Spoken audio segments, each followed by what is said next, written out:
Welcome back to Do Less podcast with John and Jeff. We're here talking about what's going on in the media today with economics and regarding policy. We're here to inform you, the listener, make you think about stuff you maybe weren't thinking about before. And third episode, we're going strong. We got a goal to do 50 episodes. Hopefully we'll hit that goal and we'll keep people engaged in listening. Yeah, and this is the only podcast on the market that's guaranteed to cure your erectile dysfunction. So stay tuned, and you might like what you hear. Yeah, that was just. I think we just got the medical board of doctors approved that for prescription for that diagnosis. So. Do you think I can get in legal trouble for saying that? Yeah, I think you definitely can. We definitely right, well, good thing no one listens to this. Yeah. Yeah. If we ever become famous, then people can just scroll back to this episode and play that, and then we'll be able to vilify us and cancel us. Don't worry, I'm going to say a lot worse stuff in the meantime. Yeah. Right. If they have to scroll back to there to find a way to all they're going to have to they're just going to need the most current episode, and it's going to be filled with me So recently, in the news, what we saw that we want to talk about is something that we had seen briefly earlier this year with Robinhood, the financial investing app.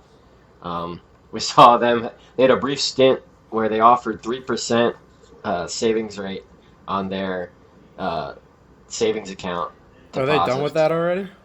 Yeah, they canceled that within 2 weeks. They offered that, and then there was a whole backlash where people were like, "You can't offer that. That's not FDIC insured." And they were just they literally just "Oh, okay. Well, we don't offer that anymore." And they rescinded that. Yeah, I used to use Robinhood, and because it had free commissions, and as soon as I always knew it was sketchy, but as soon as they announced that 3% checking account, we're talking checking, right? So for people who aren't super tuned into this kind of stuff, a good interest rate on a savings account where your money's kind of tucked away a little bit more tightly so you can't access it as easily will be 1 or 2%. Interest rates are really low on just simple, pretty liquid forms of money like that. Liquid meaning you can access it easily.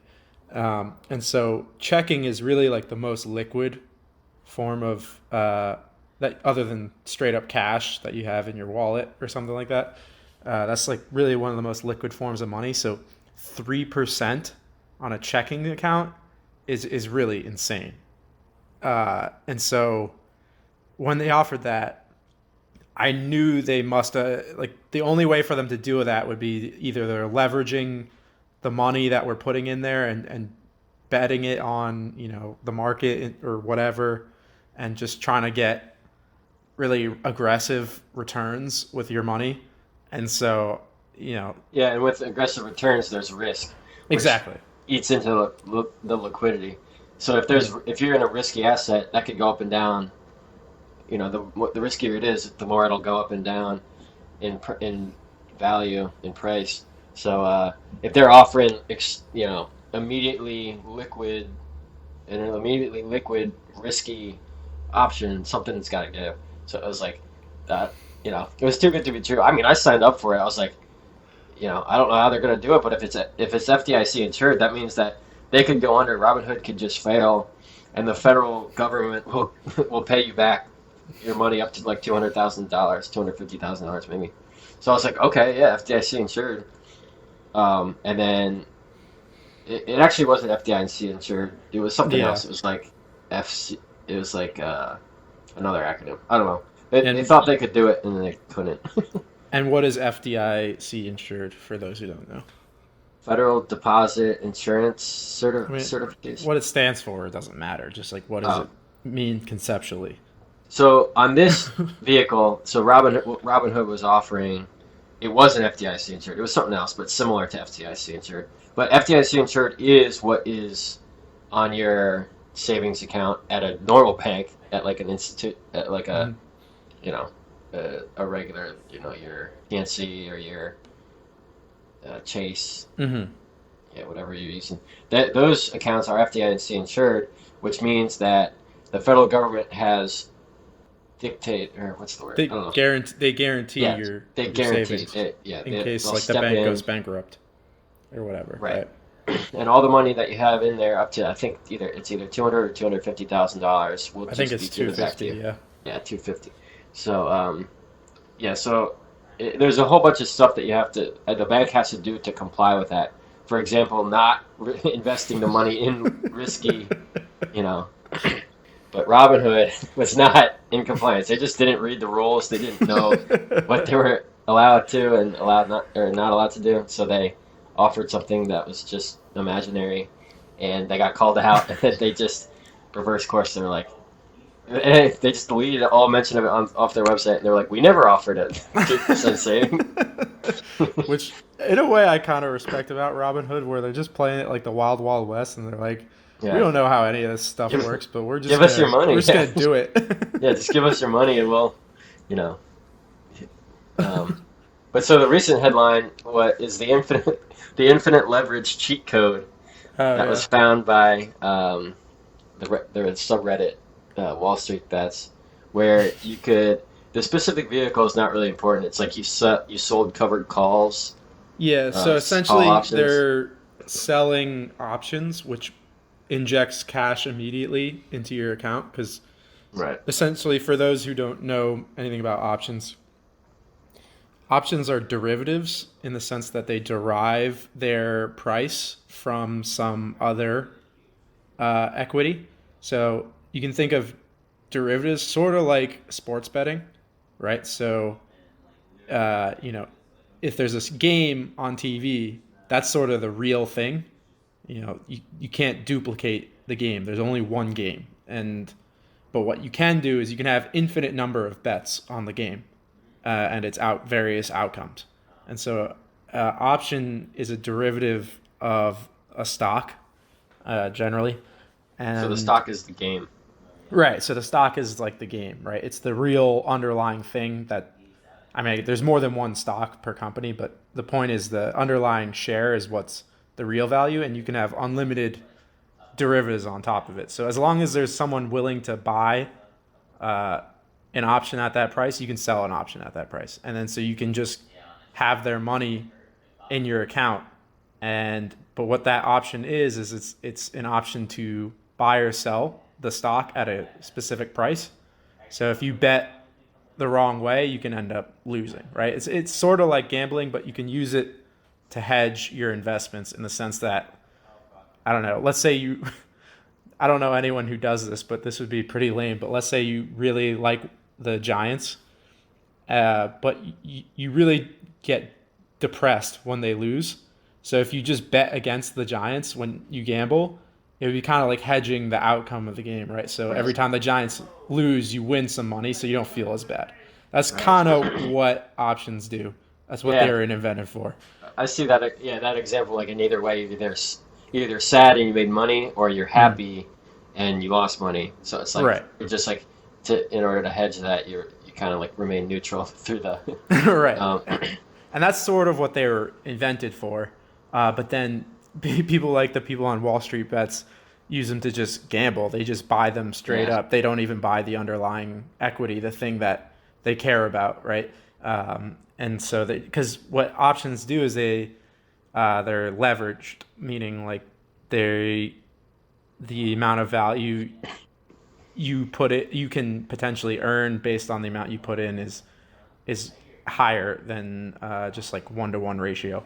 So you can potentially make or lose much more money than you would on a stock. So it's sort of that's why they call it Wall Street bets, is because they basically play derivatives and all this kind of stuff that's super risky. And some of them win big, some of them make a ton of money. Some of them lose a ton of money. But it's just kind of like gambling. so this cheat code that they found through a loophole where you can sell options and put money into your account. They were allowing them. Robinhood was allowing these traders to accrue like $1 million on an investment of like $4,000. So they were like levered like um, 25 times, or what is that, 250 times. 250 times, yeah. Yeah, which is Which is like insane. any responsible institution would never allow you to do that because if you have an because your initial investment is all that they're going to get from you. Like if Right. you have an initial investment of $4,000, you put it into an institution, the Mhm. institution might actually tell you you can spend $6,000. They might give you like actually that's probably even more than they would allow. They probably might let you spend Like one to invest. one is Yeah, like probably what they'll let you do. Like right. they'll match your deposit. That's like Yeah, normal, I guess. I don't know which what's will normal, but it's not.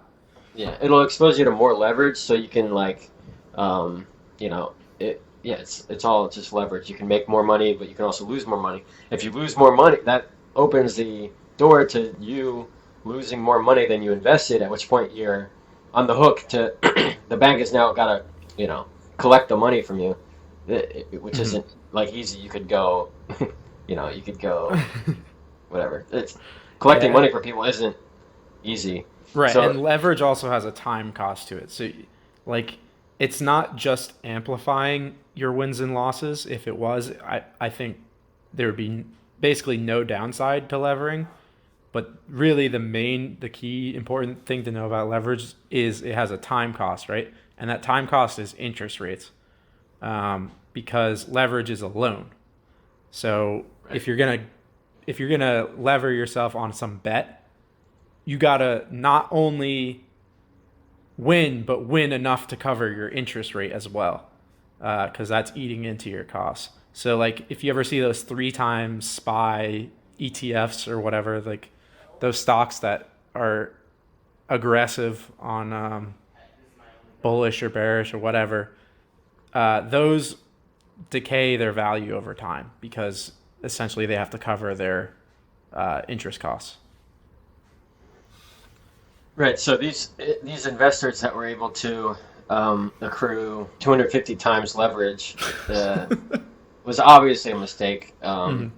I've read stuff where Robinhood. I don't know if Robinhood has an official statement, but it's like definitely their mistake. Like, there's no reason any reputable institution would. So it's another strike against Robinhood, in my opinion. Mhm. Um, they're proving themselves to be, these wild, wild west. As Jeff put it, a financial institution, which is not Yeah. what you want in your financial.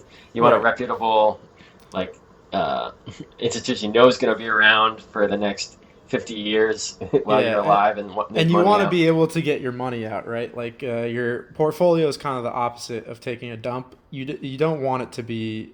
You want your portfolio liquid, but you don't want your dump to be liquid. So they're opposites in that regard.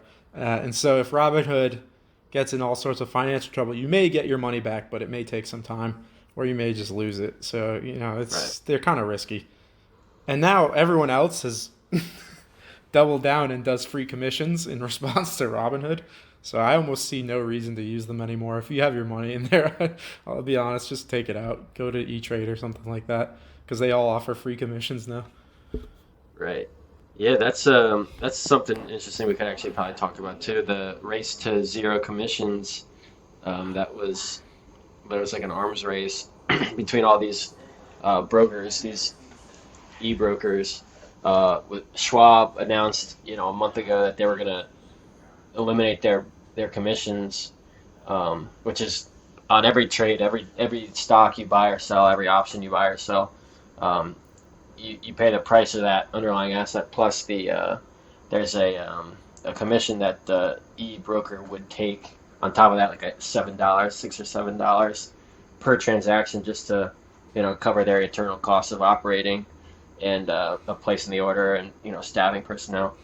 Mm-hmm. And Schwab announced that they would be eliminating, which is what was so that was what was actually attractive about Robinhood. They charged zero commissions, um, and that's why they were attractive to a lot of people. But then Schwab last month came out and said we are eliminating commissions. So essentially, all of the benefit of Robinhood went away. But something that people didn't really talk about is how, well, I saw some people talking about, but how are these brokers able to cover their costs while not taking commissions? Like they're just operating at a loss or essentially, um, losing money on every trade that they hope to gain back with.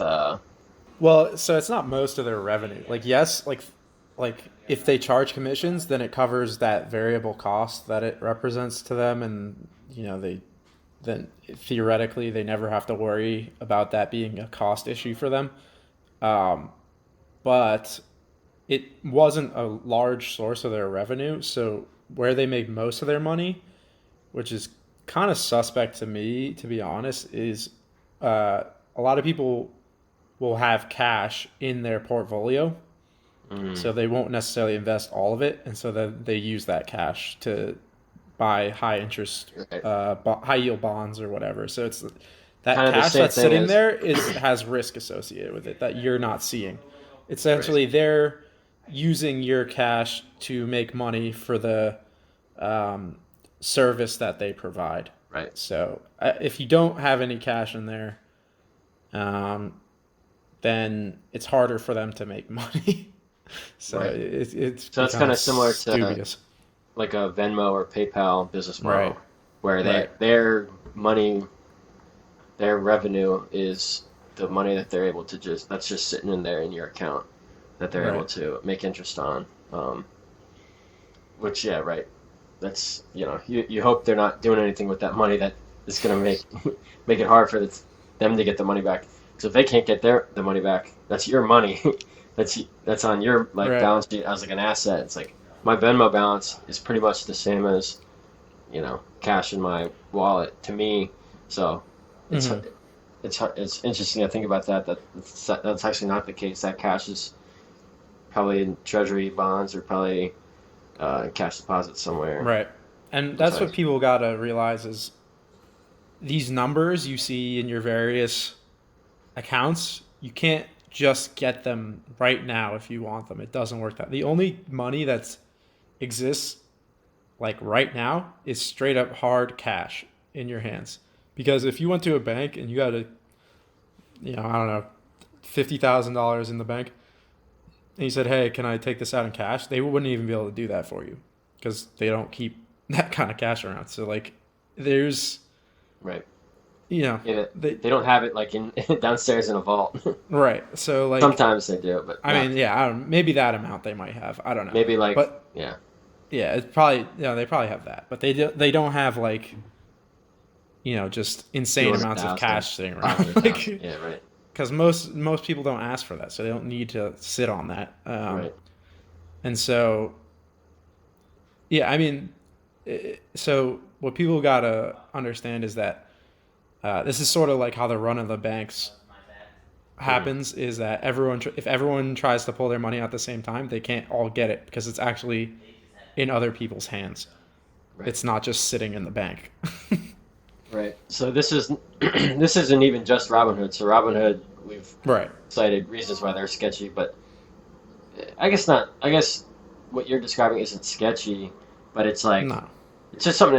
It's something that people probably don't realize that they Right. should realize, which is kind of the reason we're talking about it because like Yeah. that's how our financial system works. Like Right. And like speaking of liquidity, Bernie had an interesting tweet that I think he probably doesn't understand liquidity very well, or maybe he does, and he's right, just assuming no one else will.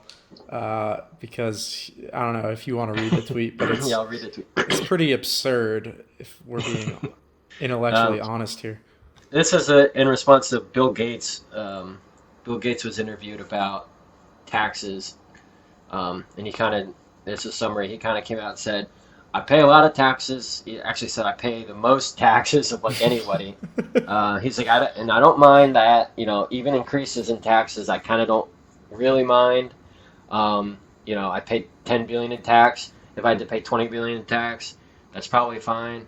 But he said if I had to pay 100 billion in tax, at that point I'm like, you're just taking everything. Like, what do I have left? Like, he's kind of just like saying like that's kind of absurd to even start to suggest things like that. So he said that, and Bernie Sanders replied to a tweet that was that tweeted that clip, and Bernie Sanders said, "Say Bill Gates was actually taxed at $100 billion. We could end homelessness and provide safe drinking water to everyone in this country. Bill would still be a multi-billionaire. Our message: the billionaire class cannot have it all when so many have so little." So he Oy. started playing a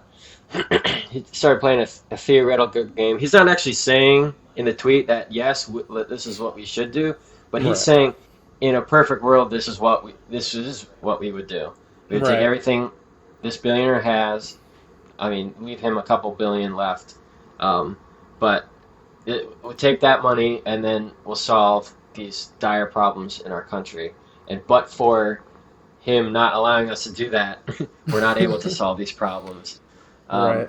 so, and and just to preface this to the listener, we're not coming out for or against Bernie. It doesn't matter what you think about Bernie, but we're just going to talk about the actual implications of this, like the logistic, like the monetary logistics, call it, of this taking place in our current, in our like this isn't like imaginary. This is like a real thing he would propose. So let's just talk about what would happen and what's the actual impact of something like that. Right. And don't get me wrong, like I sympathize with people who find this notion desirable because I think on a surface level it makes sense. And I used to think these sort of things like back in the day I used to think, oh, why does anyone need to make more than $250,000 a year? Like you don't need more than that. Like we could just use it for other things.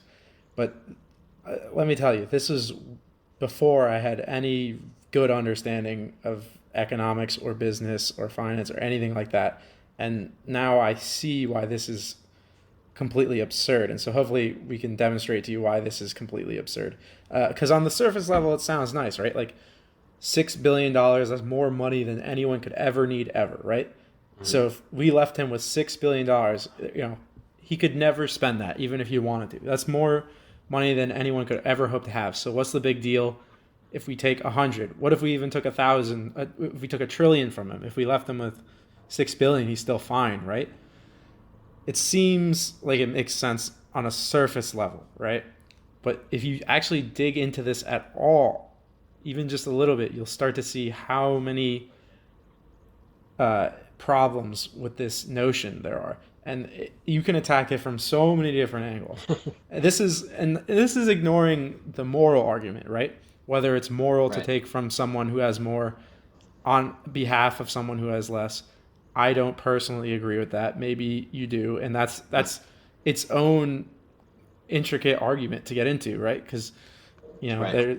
there's this question of what is moral, but you can just set the morality of it aside completely and still find so many things wrong with this argument, right? So Mhm. let's just say first of all, right? How is Bill Gates going to come up with that $100 billion? And so this Yeah, this this is goes like into that. the liquidity that he was mentioning. Right. So this goes into the liquidity, right? Like you don't want it in your poo, but you want it in your bank account. And so so the Bill Gates doesn't have it either.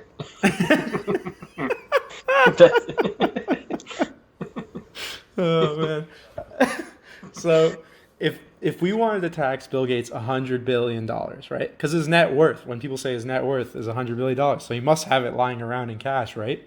No, he doesn't have it lying around in cash. I don't even know if he has millions in cash. I honestly don't know. Probably, but Probably not. Well, probably I not. have That's no pretty idea. risky. It's risky to have Yeah, that much cash. There's I no reason legit for it. have no idea how much he has in cash, but it's certainly not 100 billion, right? So what is that 100 billion number coming from? Is the question, and the answer is Microsoft's stock. So pretty much the entirety of his net worth is the price of that a piece of Microsoft. So every stock is like a piece of a company. It's a claim on that company, and he has the most pieces because he invented Microsoft. right? So if you went out and you invented your own company, you could, and you did all the work, you could have all the shares, right? And now if you went public with that company and people were like, oh, I'll give you $1,000 for one share, and you had millions of shares, then now you're a billionaire, right? Because the market value of all those shares is $1,000, and you have a million of them. 1,000 times a million is a billion. Congrats, you're a billionaire. So this is what Bill Gates did. He built a company out of nothing. He just built it. Then people on a marketplace exchanging, saying, I want this company. No, I want that company. They value Microsoft. I don't know the exact value of the share, but if you multiply it all out, it's about $100 billion worth of value. And Bill Gates owns most of that because he invented it. So that's why he has the ownership of it. So yeah, another example of that that was also in the news relatively recently was Kylie Jenner was in the news for being like the youngest billionaire ever. That doesn't mean, again, that doesn't mean she has $1 billion that she's spending, although it may seem like that because she lives like kind of an extravagant lifestyle. But that's just because she also has a company. She has like a makeup company, and the estimated valuation of all the people that she staffs, of all the resources that she uses to make makeup, plus the the brand. The brand is such a important important part of the valuations of these companies. It's like people are willing to pay this for the same exact ingredients in the makeup. They're willing to pay twice as much for one that has her face on it, just because the brand it's actually valuable. So, and that's like the least liquid thing you could have. Like if you have a brand that's really valuable, and then people say, okay, in the case where you're taxed on the brand, it's like, well, what am I going to sell? Like I can't sell I can't sell my name to someone, and they're now Kylie Jenner. Like I'm Kylie Jenner. Like that is inherent to me. That's my right. And it's the same for Trump, right? Like so, whatever you think of the guy, his brand is exceptionally strong now that he's in the news constantly. Right. Like the Trump name is just so recognizable, for better or for worse. But like how if let's say people valued his brand at 2 billion or whatever, and actually that's part of why it says he's so rich, because he says his brand is so valuable. But whatever the value of that brand is, how the hell is he supposed to sell that? He is the brand. Right. Like he can't. There's not really any way to get the actual cash value out of it other than doing business. Right. And so someone's like net worth is like not really even relevant to talk about when you're talking about like things like taxation or like transaction or like spending, like purchasing power of a person. Because like some of it, it's like, yeah, that's value that you created. It's certainly value that you created, but it's not. You can't cash it in. Like there's no cash in value. Right. So the only way he'd be able to get that money is if he sold all his shares of Microsoft. And if you tried to sell the entire share base of a company on an open market, there's not enough demand out there at the market price to absorb all. Because think about it this way: if he wants to sell 100 billion worth of stock, there has to be 100 billion worth of demand out there to absorb it, and there's just not going to be that level of appetite on the market to absorb that many shares at that price. So the share price is going to have to come down significantly. So if he tried to sell the whole thing, I don't know how much he'd be able to get, but it wouldn't be 100 billion. And then now he's going to have to come up with the rest of the money to pay that tax, because he's not even going to come close to covering it. And then that's not even to mention the fact that you just forced him to give up a business that he started out of nothing to pay this tax. So this is really, at the end of the day, it's not a confiscation on part of the government, but the government's basically coming in and saying, you're too valuable and you have to give up your business because your business generates you that value. And what do you think Bill Gates is going to go and do after that? Let's say he sells all of Microsoft. He's still smart. He could just start another company. And what if that next company is worth equally as much as Microsoft? He's going to be just as rich as he was again. Are you going to perpetually just keep taking all this value he's generating? What's going to be his incentive to ever do it again? He's just going to stop. Right. Yeah, the amount of value, like the amount of jobs directly and indirectly that he's created with Microsoft, right? Like think of like any job you've ever had, probably there was someone within your organization using Excel or Word, that it to an economy like thrives off of efficiency. Like that's how an economy grows. Like he provided so much efficiency into like every facet of businesses of just like financial transactions occurring in every phase of the market. He facilitated easier. Like it was allowed to happen easier because he did what he did. So um, yeah, to say okay, give me that, go do something else now. It's like, well, no, he's still at the helm. He's still innovating. He's still Hmm. creating value. Like he's got all this leverage to be able to create even more value. And to me, my personal opinion, that's good. We should Right. people that have proved themselves to be able to create value at such a scale, we should be actually giving them more because they're able to take what they have and take and extract value from it and create value from it. Um, I shouldn't say extract value, create value, because value is something that benefits multiple parties. It's not just something that's taken by an individual party in most cases. Yeah. Um, and, and and it also speaks to his ability to do that by the fact that people have agreed to that. People have invested money, and the share price is what it is because people are willing to buy, willing to lend him money. Him specifically in some cases. People like Bill Gates. They'd say, I want to buy shares of a company that's led by him because he has proven to me that he's a smart person that can innovate and create value, right? So if he actually leaves, not only the vehicle of selling all that stock will inherently make the stock go down, but looking at the company itself, like if you're trying to like reassess the value, not only is the price being driven down, but now people are thinking this company is just less valuable in that way too. That it has a less efficient leader because no one could be as efficient as Bill Gates at what he literally created. Right. And um, so I think it's always useful to sort of get away from all the complications that arise in like an economy like ours, because ours is just too complicated to like understand all the different variables going on. I mean, the big picture is actually easy to understand in my opinion. I think it's actually very intuitive, but understanding the fine details is not. And so I think a useful thought experiment is just think about being on like a deserted island, right? And you just have a few people on that island. You can still have an economy on an island of just a few people with limited resources. Okay? So imagine you're all fishing with spears and you're able to catch, a couple fish a day, each of you. And so basically, all of you have to spend all day fishing in order to feed yourselves. Then one day, the Bill Gates of the island comes along and he invents a net. And with his net, he's able to catch enough fish for everyone on the island, just himself. Okay? So are you all going to just keep fishing while he's catching enough fish for everyone? No, you're going to go do other things. Now you can do different stuff. And so that value that he created, that net, like you can't just take that and distribute it. Like, right? If you just chopped up the net and handed it out to everyone, it's not Right. the same.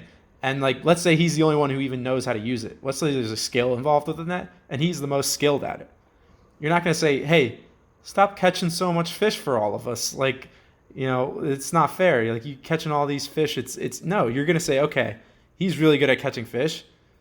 I'm going to figure out something that he wants so I can get some of that fish." Right? You're not going to just be like, "It's not fair. He's catching all these fish."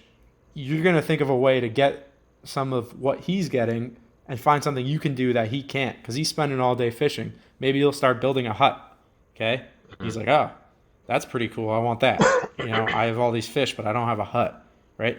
And so if you just what like if you just gang up on him and just say, "Hey, you got to share this fish, or else or else, you know, or whatever. You just got to give us somewhat of your got because we're not catching as much fish as you." You think he's gonna try hard? You think he's gonna give you his best effort to catch as many fish as he possibly can, if you're just going to take what he gets and only leave him with the amount he needs to survive, the two every day he needs, he's going to have no incentive. He might just throw his net in the water and not even tell you how he made it. So like you got to realize you got to let people reap the reward of creating something that other people want, or else they're just not going to do it. Right. Yeah, that's a good metaphor for what's happening. All right, so we talked about the logistics. Do you have anything else to say about the logistics of actually extracting $100 billion from him and how impossible that is? Yeah, and so we tacked the angle of like getting the $100 billion from him and why that's a bad idea in terms of incentives, because we think Bill Gates is creating lots of value and you don't want people to stop doing that, because again, how did he get that value? He didn't take it from anyone, and maybe he used the legal system somehow to do some stuff to boost profits. I don't know enough about their history to speak to that, but I can say a lot of people willingly paid for Microsoft Excel because Microsoft Excel is awesome. It's way better than Google Sheets. And that didn't even come along until recently. Okay? Right. So Excel is one of the most powerful tools ever made. Every business has used it. Every business today probably uses it for many different things. Even like a bagel shop might use it to keep track of their inventory or Right. whatever. It's ubiquitous. If they're not using it, they could probably benefit from using it. Right. It's so valuable. And all these people voluntarily pay for this tool to Bill Gates. He doesn't have to force them to give him his money, right? And so if every single business in the United States is voluntarily handing over their money to Bill Gates because he is voluntarily handing them back a piece of Microsoft Excel, he's going to end up really rich, and that's what happened. Right. But everyone benefited in the process of him getting super rich. It's not a zero-sum game, and that's important to remember. So it's not like he extracted that value from anywhere, and like if we stopped him from earning money, we would all have more. That's completely insane and incorrect. All right, and then so that's one point. The next point is, so he said if we had this $100 billion, we could end homelessness and clean water for everyone. Okay? Well, I don't know if you guys know this, but our federal deficit for this year is around $1 trillion for just this year. So we overspent by $1 trillion.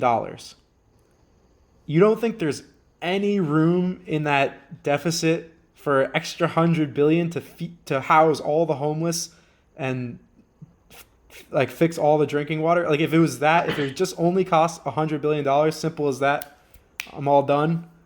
Right. You don't think we could find room in our budget's more than $1 trillion, but we overspent by $1 trillion. Like there's plenty of room for a measly $100 billion somewhere in there if it could really do all this amazing stuff. Yeah, so what I would say, like how I would compare that to is if there's a entity, call it your neighbor, right? And he's going to the casino every night and he blows $1,000. You know that he had $1,000 and he blew it, right? He said he was going to do all this stuff and he was going to, be productive and he was going to get his life together. And then he goes out and he spends $1,000 and loses it at the casino. And then he comes to you the next day and he says, I don't have enough money for food. Like I'm starving. Can I have $10? And it's just like this $10 is what is going to allow you to survive, right? It's like, okay, like I can kind of see how that would happen. Where'd the $1,000 go? Like you had a problem to solve and you had the money to solve it, supposedly, in the case of the federal government. Like but you went and you spent on something else. Like what makes you think that my $10 is the change? Why aren't you just going to go spend this on the casino too? What's different about my money than the money that you had yesterday? Like, like for a government agent to say this money is what we need to solve our problems. The fact that we don't have this money and Bill Gates is hoarding it, and that's the reason we can't solve homelessness and drinking water. It just doesn't stand the test of like, well, you had $1 trillion that More than that. you had more than that. You overspent by $1 trillion. You had $4.1 trillion total to spend, or that was what you spent. Where's the clean water? Where's the end of homelessness? Like Mhm. 100 billion more. So you're telling me 4.2 billion or 4.2 trillion was the number, but you only had 4.1 to spend, and that's the reason that you didn't that you weren't able to solve all these problems. Like Right, that's and just a lot of the people absurdity might. of that scale is just overwhelming. Right, yeah, because it's such a measly sum, 100 billion for as far as the government is concerned. Right. And so if you looked at, and They are before it was like, throwing around 100 billion. They throw right, around $100 billion like it's chump that's, change. that's literally nothing to them. Right. And Which so, which if we stop and say we don't think that that's nothing. We think that that's a lot of money. You can do a lot of good things with it. But the federal government has not. They've spent, right, 40 times that, over right, 40 times that, and not solved these problems that are so dire, which they are dire. I mean, there's humanitarian crises in our country. They right, should be solved, right? right. And Give the people government might your taxes. expect Go ahead. that some of that goes to or it's because it all goes to the military. That's what a lot of people, I think, get the sense about. So let's just break down what the money goes to. So the budget for 2018 was 4.5 trillion. Okay, so we overspent that. Or sorry, the net cost was 4.5 trillion. We that means we only gathered around 3.5, and we spent 4.5. Okay, so what was that 4.5 trillion? 15% was defense, so military. So 15%. 23% was social security. 25% was healthcare, essentially. Um, then 21% is discretionary spending. 8% is the VA, which is veteran stuff.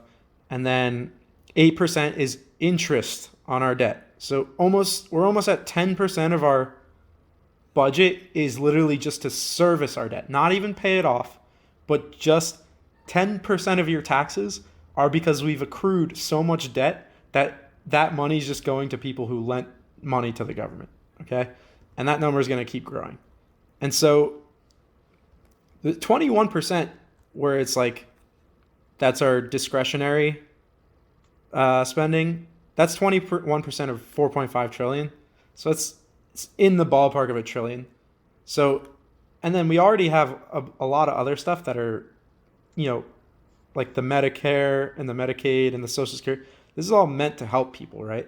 So if in all those trillions of dollars that are meant to help people or fix things, and we still have these problems, you really think 100 billion from Bill Gates is gonna fix all these things? It's just absurd.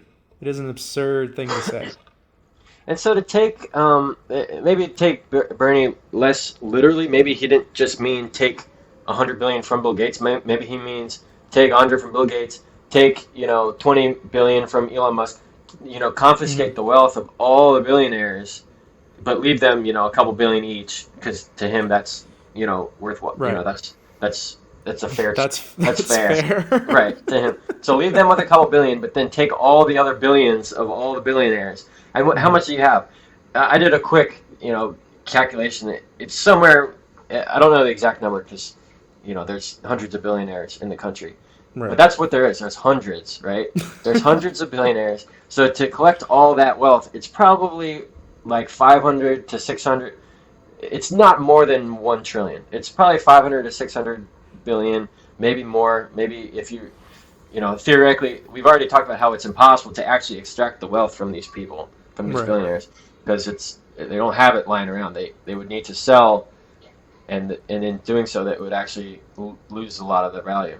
But say you were able to magically extract. Say you're not just stopping at billionaires. Say you extract from millionaires too, Mm-hmm. and say you're able to raise, extremely optimistically, raise an extra $1 trillion. Mm-hmm. You're not even. You probably haven't even made it to the point where you're not borrowing money to spend. Like that's Right. still not covering. Like that's just at about what we spent last year in Right. in in deficit spending. So it's like our financial appetite for spending was so large last year that if we garnered an additional $1 trillion, which is only a one-time thing. Like once you take it from all these billionaires, they all have to start over. Like all the wealthy people in the country have to start over, and and start gaining that. To imagine generating $1 billion from that, it's going to take some time. So you can only Right. do this once in a while, garner $1 trillion from the economy, and you haven't even covered your spending. You're still borrowing to spend, and that just that fact. What are you changing by doing that? You're entering this complete moral hazard of entering the realm of confiscating wealth from people, and you're not even covering the amount that you're already going to spend. So it's like, what's the actual benefit to that? Right. I don't see it. Right. Like to me, there's no other explanation other than wealth inequality. Just the inequality in itself is just is burns a hole in the side of a lot of people. They just really don't like that some people have a lot more money than other people. And my interpretation of this would be, people are just not the same. Some people are going to earn more than others, and that's always going to be the case. If you look at after the Soviet Union fell, they distributed all the shares of all the public companies equally among everyone. And if you want to take a guess, not everyone ended up the same. Some people sold their shares immediately for vodka, and some people, bought the best companies, and they were able to figure out where the right investments to buy off other people with a bottle of vodka to get it from them, and they became rich. And that's just what's going to happen. People are going to figure out ways to accrue wealth. So even if you reset everyone, people are going to find a way to be wealthier again, and that's not a bad thing. Is what people should realize is because every single action that they take on their path to becoming wealthy is voluntary, and if it's not, that should be a crime, and we should put them in jail because that's extortion. So long as every single action is voluntary, that means people are only going to act if it benefits them, or at least they perceive it to. So who are you? And even if they're wrong, even if it's not to their benefit, I mean, who are you to tell someone don't do that? It's not to your benefit. That's like the people when like someone's like smoking and they come up and they go, "Hey man, don't you know that's bad for your health? Don't do that." It's like they know that. Right. Like they don't want to hear you telling them what to do. It's obnoxious, right? And so, it, like the idea that we can have everyone come out on the same playing field is kind of a dream. It's not going to happen. Right. Yeah. So if you try to dissect the motives for Bernie Sanders, crafting this tweet, you can you can point to the things like, oh, he really wants to solve these problems, which I do think. I mean, I do Yeah, I think agree. he I is don't think he's motivated lying. to solve these problems. What's that? Say I again? don't think I agree. I don't think he's lying. Right. I just think But he's misinformed. yeah, like if you actually take the time to break it down, how like what's the actual logistics of collecting this amount of money, and is it actually going to solve these problems that you want it to? It's really hard. Like if you really take the time and look at every step of the way, like we just did, you know, a good deal of it. It's really hard to then it's still at this point say, yeah, $100 billion would solve all these problems we need. Like it's just like really idealistic and not well thought through. Um, Right. Like so the only value I see to wealth redistribution is in the sense of and I'm talking about in terms of like value to a society because if you look at economics um, when you redistribute wealth it tends to essentially lower everyone the same, right? And the reason for that is like if we're on the island, right? When we just we took the fish from the guy, he's just not going to produce as much fish for. He's going to have less of incentive, and so. But if you have to build a house in exchange for the fish, now everyone's better off. mhm. And so when there's free exchange, everyone's working as hard as they can. But if you start to redistribute, then you basically place incentives in there where the wealth falls for everyone. Right. And so the only net benefit I can see to actually doing redistribution would be in sort of like a psychology where like people are just happier because it's society is perceived to be more fair, and then you might have, I guess, less like crime or something. I don't know. Right. Yeah, And then that's kind of you save the cost on police, I guess, something like that. I don't know. right. That's what it would be. Right. What do you say? It's a bit of a stretch, but that's like, I guess Right. that would be the motivation if there was a motivation.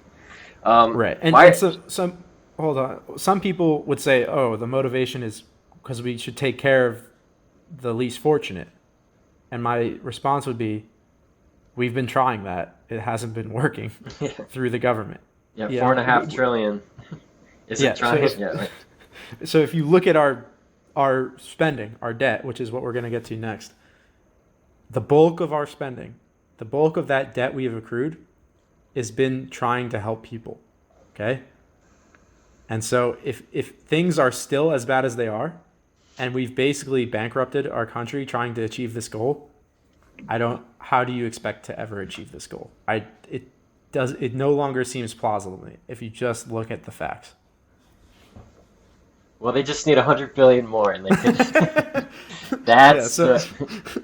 let's talk about the debt real quick. Let's talk about Well, the how last much. thing I'll say, I do have Yeah. one thing to say about that. So, a good thing to think about is the the thought that you shouldn't compare yourself to anyone else. You should, like today, you should compare yourself to who you were, yesterday. Like Hmm. when you project yourself, like a lot of people, and like the formation of this tweet for Bernie Sanders is kind of essentially him saying, if I were in his shoes, me, Bernie Sanders, I'm a good person. If I were in Bill Gates' shoes, I had that enormous amount of wealth. There's no way I would still have that wealth. I'd just give it away. Is kind of what he's saying. But Hmm. here's the thing.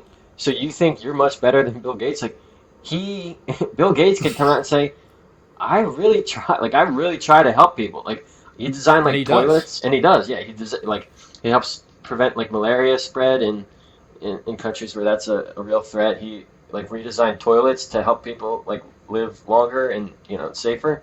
So it's like he's trying. Like it's not that he's like hoarding money. Like Right. I'm not saying that even if he was, it's not like excusable to say, "Oh, I'm better than you, so I should have that money. You shouldn't."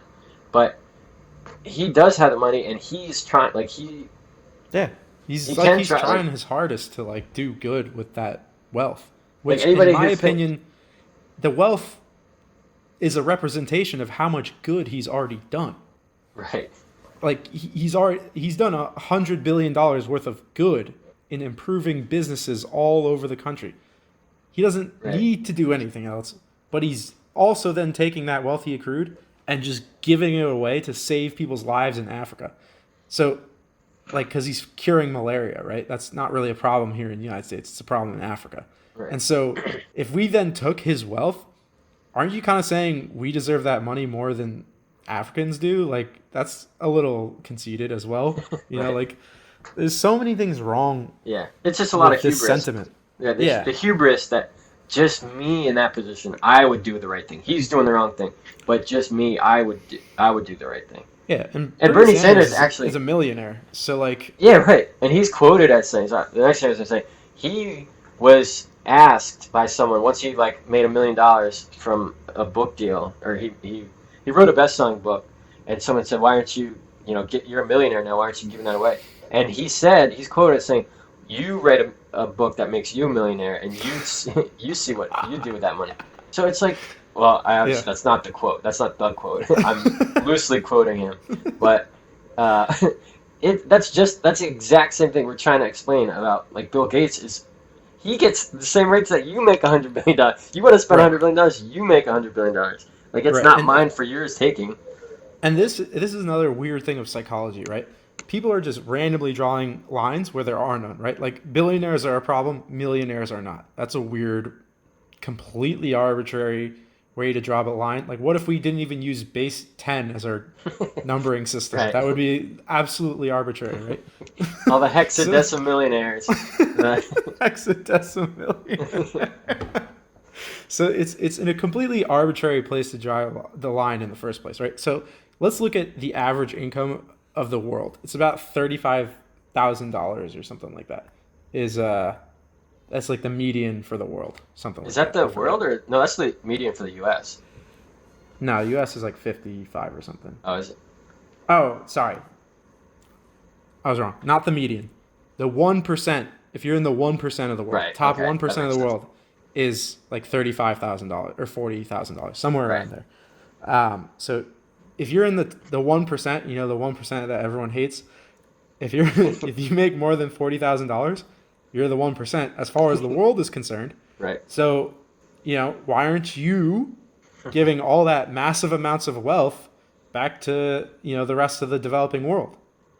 You don't need all that. Look at how bad they are. You don't need all that. It's the same argument. And you can just pass that all the way up to the top guy, which is what Right. happens to Bill Gates. Right. Everyone's just like, it's not me, it's him. You know? so I think it requires a little introspection to say, hey, actually, I do have it pretty good compared to the rest of the world. And yeah, I do my part, and I feel good about what I do. And guess what? So does Bill Gates. Right. So Exactly. for you to say they're not doing enough, you've never been in their shoes. You don't know how hard it was to do what he did. You have no idea. So, just like have a little humility and say, here's what I'm going to do. I'm going to worry about me. This is how much I earn. I want to earn this much. Here's how much I'm going to give up. I hope everyone else does the same. That to me is a much more, that's what like a leader does, right? A leader leads by example and hopes everyone else will follow, right? Whereas just like a ruler or like a dictator, they're just, everyone must do this according to how I say it. But, Right. that's not really a leader to me. Do you think that you would tell somebody who makes more than $40,000 but is calling for the confiscation of Bill Gates' wealth? Do you think you'd tell that person to do less? I think I might. I think I Yeah. just might. So you guys should be listening to us and telling your friends and your loved ones about us, and about our. Put us on, when you're getting ready to make love to your partner. Yeah, right.